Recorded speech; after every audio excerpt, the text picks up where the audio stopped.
Hello and welcome to SIOP HyperDoc Module Number 3. Today we'll be discussing comprehensible input and practice and application.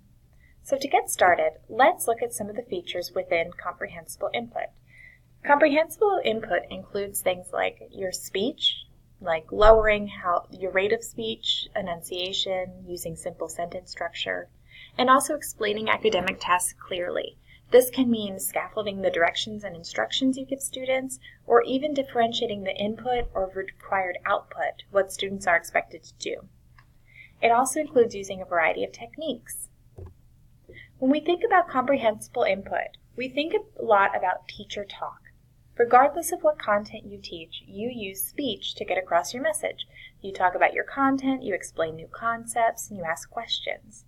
There are some things that we can do within the SIOP model of instruction to help English learners and others in your classroom access that level of speech. Things like facing the students, pausing and paraphrasing, lowering your rate of speech, emphasizing important ideas, and giving a lot of ample wait time for students to process. Now, simplifying speech doesn't always mean that we're using fewer words. Sometimes to make comprehensible input accessible to students, we even elaborate. So instead of saying that a cat is a mammal, we might say a cat is a mammal, or an animal with warm blood, fur, and who gives birth to live young. So your meaning is really what's emphasized in comprehensible input. How do we allow students to make meaning of the language that they're receiving? Let's take a look at some of the ways we can make speech comprehensible. In Spanish, there's a saying, no tener pelos en la lengua. Any idea what that might mean? Alright, so let's give you the English translation. It means not to have hairs on your tongue. Did knowing what it meant in English really help? I spoke slowly, you have a visual, but this is the problem with some of the speech we use in classrooms. Idiomatic language is very hard for English learners to understand because it doesn't make any sense. So, when we say in Spanish, no tener pelos en la lengua, or not to have hairs on your tongue, what we're really saying is that someone is a straight talker. They tell it like it is. And in English, we have a lot of idioms and synonyms and things like that we do.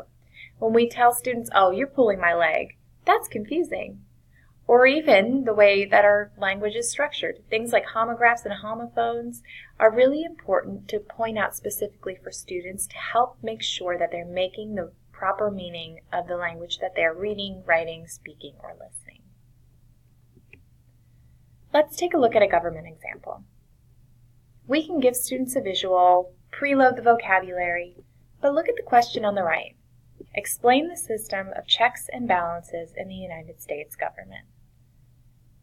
Now, even if we say that students maybe have the background knowledge and have been accessing social studies instructions that they understand the structure of the United States government, there's some problematic pieces of that question that might require additional support for comprehensible input.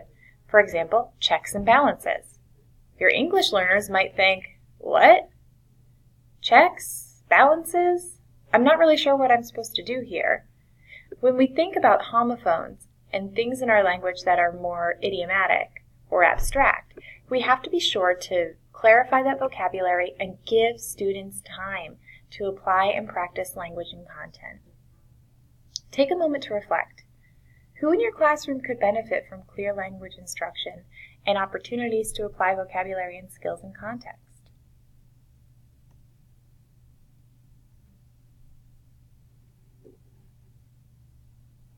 Hopefully, when you consider that question, you think about more students than just your ELs. Any child who's learning a new content or content vocabulary can probably benefit from some explicit language instruction. This really feeds right into our next component that we'll be looking at, which is practice and application. In practice and application, we offer hands-on practice with new concepts and language skills. The key here is integration. Regardless of what content you teach, you use reading, writing, speaking, and listening, the 4 language domains, to communicate your message to students.